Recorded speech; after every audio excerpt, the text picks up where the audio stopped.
The earliest memory I have of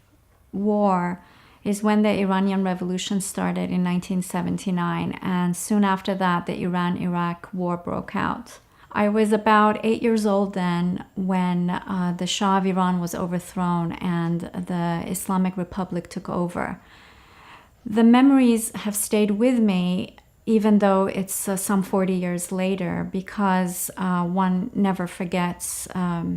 memories of war and destruction. I distinctly remember the look of fear and trepidation in my parents' eyes, wondering what was going to happen to us because we are religious minorities,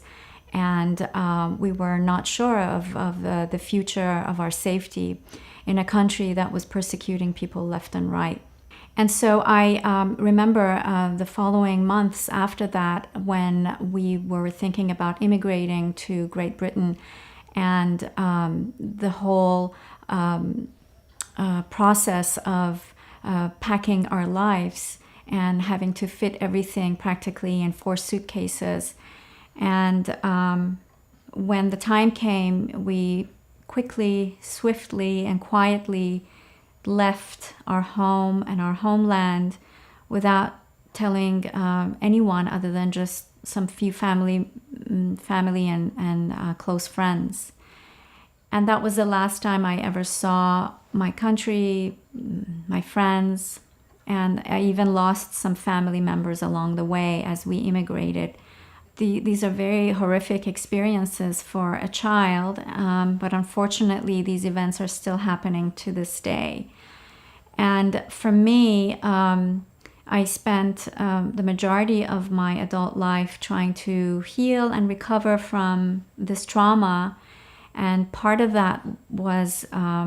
studying psychology to understand human behavior and human motivation,